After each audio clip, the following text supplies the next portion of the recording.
getting some guys into the pit lane. JJ Rocks retires and Martin and Antoine are going for an undercut here. Lap 5, oh, and a speeding in the pit lane from Martin. That is not good for him as he puts on the hard tyres, but these are early stops now for these two. Can they jump Clone in the pit stops? We're going to see that Alfa Romeo pop out on the left hand side. It looks like Martin is going to get him. Is Antoine going to get him as well? Clone comes through turn 1 and 2 now. Then be faster throughout the race as they're going to be able to push. Martin jumped into wow! He might be able to get into the lead here. TSRL Martin has made a fantastic strategy now, and he's going to go to the outside of McCabe. Here they go, side by side towards turn 3. A little bit of rubbing down the straight. Now Martin has the opportunity. He's gone late on the brakes. Has he gone too late? Not quite. McCabe holds on to the position. Limitless is clinging on to third at the moment, but Martin has done the most incredible in-lap and out-lap there, and he's managed to jump 2 cars, not just 1. Oh dear, that is a big shame for Zelchi. Is he going to bring out the safety car? We'll find out shortly. That car is in a pretty precarious position. It could allow Martin to go through though. On the outside he goes now. Here he goes, turn 3. He's seen this before, but he's managed to make it work on this occasion. McCabe clips the grass on the right hand side and he has to cede that position. TSRL Martin is into the lead of this race. But final couple of corners now for TSRL Martin in his first ever TSRL race. He is going to win it on the road in the Ferrari. A fantastic drive from TSRL Martin to take the win on the road. But we believe TSRL Lewis is going to take the Australian Grand Prix here for TSRL Season 11. Suzu Felipe gets second position on his debut.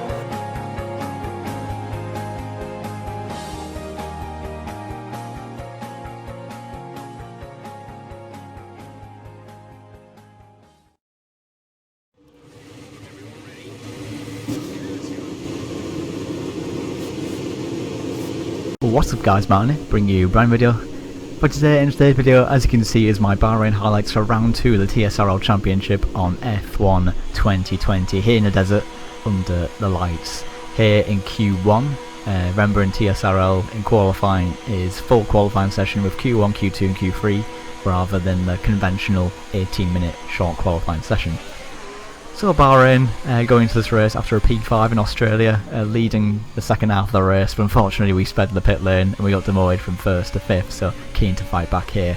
Bahrain historically has been a really good track of mine back in the day, but back then I was on a pad and not on a wheel, and this track is, I wouldn't say it's the strongest track for me on the wheel. It's very difficult, this track, quite technical in set 2. Traction zones are very tricky. With the light force feedback on this game and under braking as well, especially down in the downhill left-hander, so it is a challenging circuit. Practice was pretty handy, the race pace was good, but qualifying pace wasn't that special. That seems to be the motto of my league racing career, shall we say. My qualifying pace has never really been great, and it can shoot us in the foot. As you can see here, a very poor lap so far. And we know in qualifying in full, you need to nail laps in one go. That you have a limited set of soft tyres, so being a clutch player in these single laps can be massively beneficial. Our first lap is a 25.4, which is pretty bad. PB is a 24.6. So yeah, the 1 lap pace going into this, I was not too confident. I knew if I can get a top 5, I can challenge for the win 100%. Unfortunately, we had to set another lap in Q1 using a viable set of soft tyres just to get through. We set 2 purple first. Set as our last set was not great, but crucially we get through. It is a 1:24.9, and that puts us in 2nd place comfortably out of the drop zone. And it was crucial to actually do another lap there, because we did a 0.4 and the cut-off point was a 0.3, so a good decision there to actually go out and not risk it. So Q2.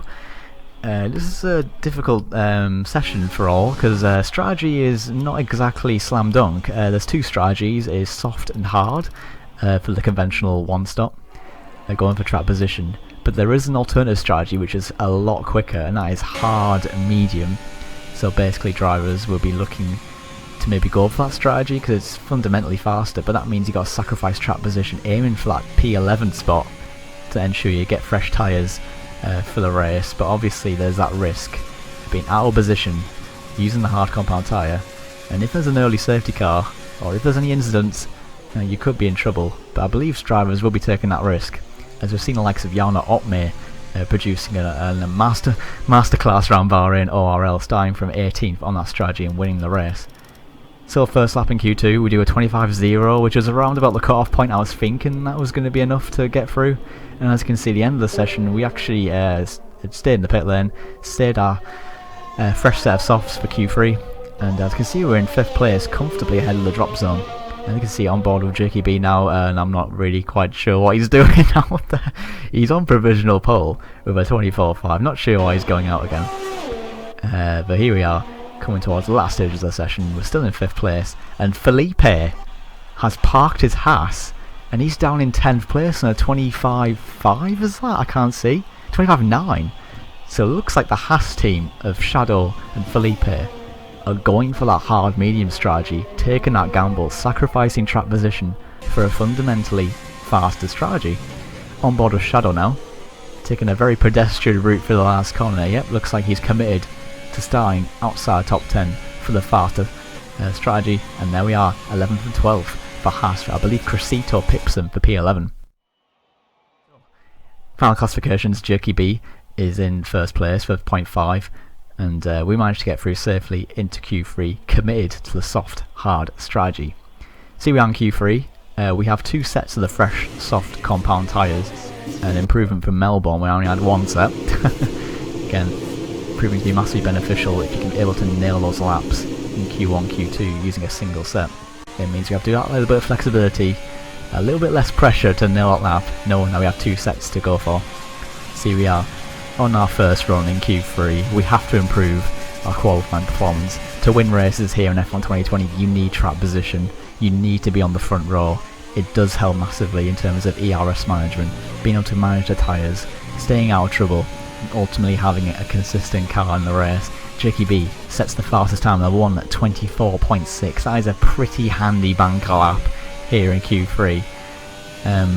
It's so difficult. I can't stress this enough in using full qualifying instead of short. You know, short qualifying you get 4 runs. You know, you're constantly out there on circuit. You're banning in the laps. You can easily find a rhythm. But in full qualifying, you know, it's just a lot of, you do 1 lap, you wait in the garage for 10 minutes, you do another. It's very, very difficult, and there's a lot of pressure, and that is why you see the lap times aren't as competitive as it is in other leagues who run short qualifying. And this is all about having that clutch factor. As you can see so far, you know, the lap's going pretty well, nice and consistent. As you can see, going to sector 3 now, very wide onto the exit there, and we've been given an invalidation. We've exceeded track limits. The brutal nature of these strict corner cutting rules has once again cost us a run. Coming across the line now, what do? It's a 24.7. That would have been good enough for the front row, but once again, my qualifying performances have shot me in the foot. I feel I've got the speed, but I just don't have the clutch factor that some of these guys have. There's some proper crackheads in this community. You can post really, really fast, consistent, really quick single lap pace. Unfortunately, we haven't managed to do it so far. But here we are on our last run. This is the dying moments of the session. I need to get a good lap in. Being in 10th place as a set of softs is not ideal, especially when we've got likes of Felipe and Shadow on hards behind on a faster strategy. Jerky B extends his advantage at the front on a 1:24.5. He is absolutely flying around this Bahrain circuit. Here we are on our last run. Again, we're 2/10 down, so it's not going particularly well. Coming to the entrance of the last corner, getting a much better, tighter line, getting a decent exit. We're a 10.5 down, so we're on target for a 0.8, but is that going to be good enough for the front of the grid?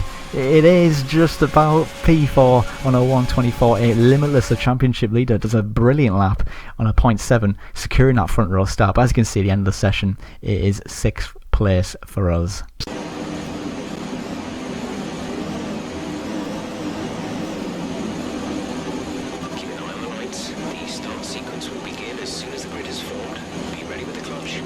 See, we are then on the 3rd row of the grid for the 2nd consecutive race in a row here in TSRL. We need a good start. We cannot afford to lose any positions. We want any chance of winning this race. Limitless, the championship leader, on that front row of the grid. We need to get within striking distance of him.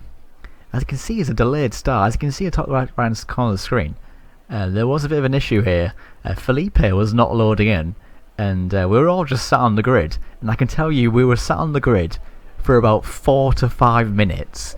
This means our tyre temperatures are going to be plummeting, so I don't know if there's going to be a restart or Felipe's going to lag out, but we need to go now, because this is just building. And there we go, he's retired. Saying the fastest lap of the race without the race even starting. That is some Brazilian fucking sorcery going on there. As you can see, it is lights out, and away we got a lot of wheel spin. The tyres aren't up to temperature. Could this cause problems as we blast into turn 1? Limitless, crucially, goes up the inside and takes the lead of the Bahrain Grand Prix, getting turned in on by the McLaren. A lot of wheel spin. We're on the outside line, getting absolutely shafted off the track. We've got to rejoin safely. This has been a disastrous first lap. And oh my god!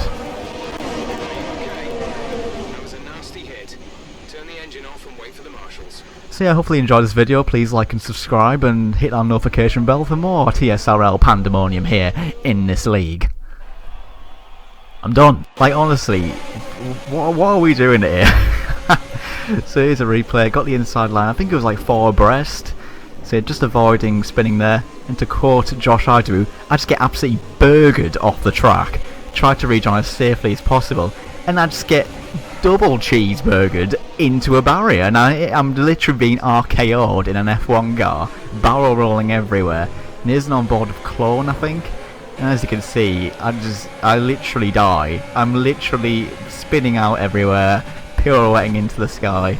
And here's an onboard with Hawks. And as you can see, look at the sister Ferrari Zelchi. It's like something out of James Bond. He drives underneath my car to avoid contact. That is absolutely a phenomenal driving going on right there. And yeah. Oh, Casito's round, Danny's round. Oh my! Is he still mine? Oh my god! So at this point I thought, right, GG's, that's a wrap. Time to sulk on Twitter and focus on the next race. But as you can see here, the race is still underway on lap 7. And I can tell you that there was a restart. We've been handed a lifeline and the race will be restarted as a large number of people actually left the session. This is obviously caused by, you know, the disruptions at the start with the cold tyres, you know, drivers getting taken out through no fault of their own. Yeah, so basically a large number of people disconnected and the race was restarted, so I'm not complaining. So after being flying off into the barrier, yeah, we get another chance, and here we are on the grid for round 2 of the TSRL Championship. As the 5 lights about to go out now, we've got a second lifeline. Let's make the most of this as lights out, and away we go. And once again, we get an insane start. And see, looking for the inside line there, but 2 cars have got it covered. So I thought, right, let's go to the outside line, avoid getting pinched on the apex, and hopefully we can make some opportunities. Try to go all the way around the outside, limitless maybe, even though he squeezes us, and we think better of it. That allows Clenzo to go around the outside, and we're back into 5th place. So already a massive improvement from the last race. I've still got 4 wheels in my car, and I'm in 5th place. So yeah, this is really surprising for me. You know, I was literally downstairs at one point, and here we are back underway, and we've got a virtual safety car here in Bahrain. So even with the second restart, Bahrain still claiming some more victims. So right now, just trying to set into the groove. I was running quite a low downforce setup for the first part of the race, just to dial in some understeer to cope with these soft compound tyres. The soft tyres do degrade quite massively around here. They do get overheated quite badly. And here we are down the main straight, having a long cleanser. Can we go up the inside? No, we cannot. Just a half-hard move there, just to basically send him a message, just to say, right, I'm coming for you, get a move on, because we need a DRS on Limitless.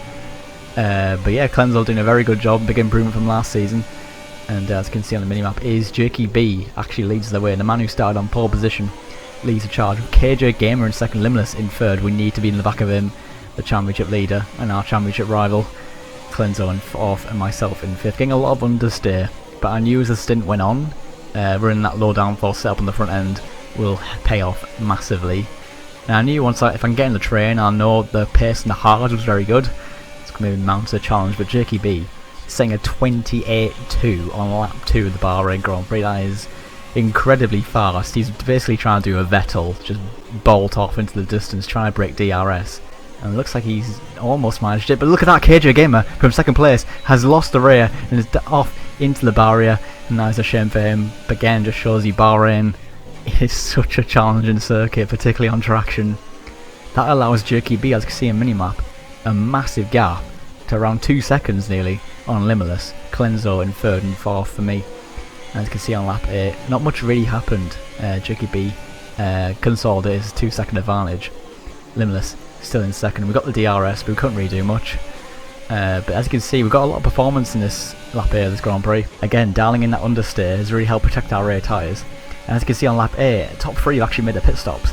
Lap 8 was kind of like the golden lap to pit for hards, the optimal strategy, but we actually carried on for another lap, because I knew I would come out in 4th anyway, and I basically wanted to put myself in a position where I can have an advantage, basically 1 lap fresher tyres.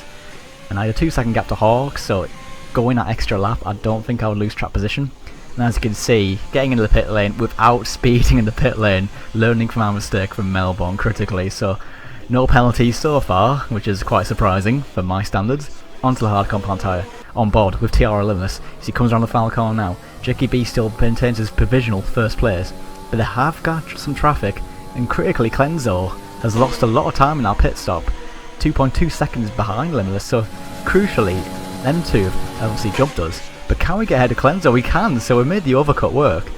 And again, this is the problem with Codemasters games, if everyone pits at the same time, people get held, and yeah, we managed to get ourselves in a provisional 3rd place on 1 lap fresher hards, which will make a significant difference, maybe a 10th, but psychologically that's going to help me out tremendously as we blast into the last sector of lap 10, closing in on Limitless by 3/10 as the safety car has been deployed here in Bahrain. The first time this season we've had the safety car, and that is critical because remember in qualifying, Hawks, and not Hawks, 2 Hasses of Shadow and Felipe, their strategy is fucked. Like, they are screwed because they want a set of hards, got 19 laps to go, and they can't pit for mediums. So that completely eliminates their strategy. So right now we're looking very good for a podium, but I really wanted to win this race as the safety car is coming in this lap, and we're just desperately trying to get some heat into our tyres. Yeah, the hard compound tyres, they lose temperature pretty quickly and it's very difficult to get heat into them, so this restart is going to be crucial. We've got to be wary of those cold tyres. Felipe really backing the field up. Danny is in 2nd with yet to make a pit stop. Teammates with TRL Limitless, that could be crucial. He is not going to roll up the red carpet for me and Jerky B, but he will for JD as the safety car comes in and we go racing here in Bahrain. Jerky B is making a move on Danny up the inside, and this could be a crucial moment of the race if we can get out of DRS range with some of these cars. Well, Jerky B were planning to, but it looks like Danny is refusing to let him go. On board with Limitless once again. Jerky B once again going up the inside to get a car between himself and JD B, runs wide, and Danny is giving JD plenty of favours here as he's holding Jerky B up, and we're just trying to get our nose in, trying to get involved, maybe try and pass JD. But right now Felipe is on the charge. He's going to have to make another pit stop though, as is Danny. See, we are on lap 15. Jerky B is still unable to dispose of Danny. Well, he will now, as Danny has lost the rear end. The rear tyres scream no more as he lost the rear, and that is a shame for him. But that does give us a slight relief, because I knew I didn't have to worry too much about getting past him, and now I can focus purely on Limitless, getting that DRS and playing the long game. We do have 1 lap fresher tyres, which does help a little bit, but we are 3rd in this DRS train, and we've got quite a good run. Limitless quite tentative under brake in turn 1, using a lot of overtake, but he counters with some battery of his own, and giving him a little weave there to tell him that I'm coming for you, I want to win this race. And Jerky B still unable to break DRS. It's very difficult to break DRS around here. He's got 3 DRS zones, and the pace in the race seems to be quite close as Jerky B's lost the rear. What is going on here? He's lost a lot of drive momentum. He's an AI car, he's paused the game. I can tell you that his monitor turned off. He cannot see anything. He has to pause the game. That ultimately means that he can't control his car. He's losing performance, and look at that, he's dropping back down the field just like Charles Leclerc in 2019.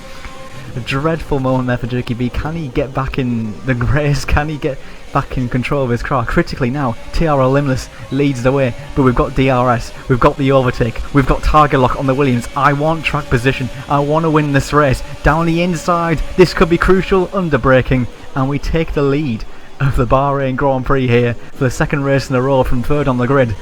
We're into 1st place, but we've got Limitless behind now, and he is going to be pumped and running to retaliate. And critically, we've got 24% battery, but I knew with 1 lap fresher tyres, maybe I can do what I did in Melbourne and just control the pace, and hopefully this time we can go on to win this race.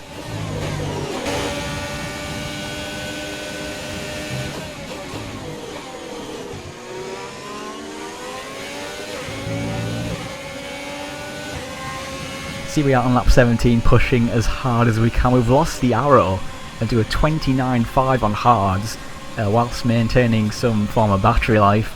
You know, we've got to be very careful to manage this ERS, and I was really happy with the race pace in clear air, and we're going to need some serious pace to fend off this guy. Critically, he has got double the battery, so yeah, it looks like he's playing a strategic game here, playing a long game and using that battery effectively, using the DRSs.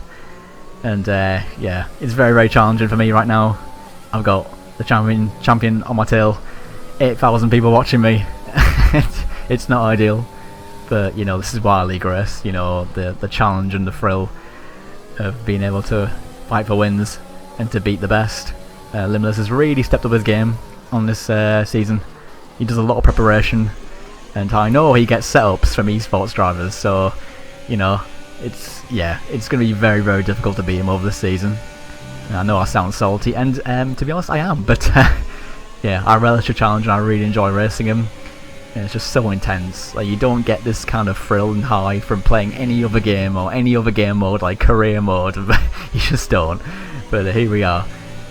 Critically, we are saving a little bit of ERS. We're up into 30% now, at 29.7. But critically, we're going to have to use some overtake to counter his offences down this back straight. 29.6, so again, consistent fast times. We are doing everything we can to maintain this lead. 29.5, so very consistent. And critically, we're still relatively comfortable with battery life. But our new Limitless, you cannot relax or get too complacent when he is behind you. He's kind of like a leech. If he's got DRS, you're not going to pull away from him, because he's just utterly relentless. 29.8, so quite a poor lap. We're going to have to use some battery. But critically, we did have the DRS, so we can counter his offensive moves there, giving it a little flap there. Just, I don't know, just playing a little game there. The psychological battle right now. Any mistake is going to get punished. And we've got to watch out for Cleanzo as well, because he's still 8 attempts back. Jakey B recovering very nicely after his disaster with his TV turning off. 2.7 seconds down the road with the fastest lap of the race. I do think he was the quickest car out there, but you know, in league racing these things happen. And me and JD are capitalising on this. And yeah, as you can see, he's got 60% ERS. So he's just managing that ERS, using the tone, the slipstream. And we're on 27, so I knew I wasn't out of the woods. You know, I maintained a lead throughout the stint, but yeah, again, I was not relaxed at all. The arrow is still there. And here we are on lap 25. You can see the slipstream and DRS. He's just closing. Is he going to make a move? We're going to have to use a little bit of overtake. And as you can see, we're down into 15%. With 3 laps to go here. Well, sorry, 4 laps to go. As he closes in under braking. You can see his car is pretty hooked up in the dirty air. You can see why he's able to save that battery. You know, he's doing a really good job in the dirty air. And yeah, we've got the DRS. We've got 3 zones, so I'm not getting away. So here we are, 27. A 29.6, again, quick lap times, but as you can see, we're just getting a little bit more vulnerable. Maybe we jumped the gun too early. We're going to have to go a little bit defensive. As you can see, the ERS management, we were doing a reasonable job, but ideally I needed a good 20, 30, 40, 50%, that kind of area, but it's so difficult to save ERS when you're in clear air. And again, you know, I did think about maybe letting him go, but again, like, can't exactly just breeze past him though. It's not exactly a slam dunk. But here we are on lap 27. Is he going to make a move with 2 laps to go? He's in the slipstream, and I knew at this point he's mounting assault, so we're going to have to go defensive. And at this point I thought, right, I'm just going to defend for my life and just hopefully I can outfox him on track wheel to wheel, giving him some space on the inside there. Sticks his nose in, but it's not over yet. We've got a DRS now coming up in towards turn 3, hugging the inside line, going very, very defensive, showing our intent. We are not going to let you pass. We're going to make you work for this. And he's going to get some nice little switchback critically we are a car, in fact we're ahead going to this corner, using that overtake, trying to go all the way around the outside. I think there's a little bit of contact, he's completely sideways. I was completely oblivious to that, but look at our onboard, completely four-wheel drifting through there, no hesitation, no moaning, no complaining at all. He is completely focused, completely cracked. He wants us to win, but we are holding on valiantly here, getting some fantastic traction.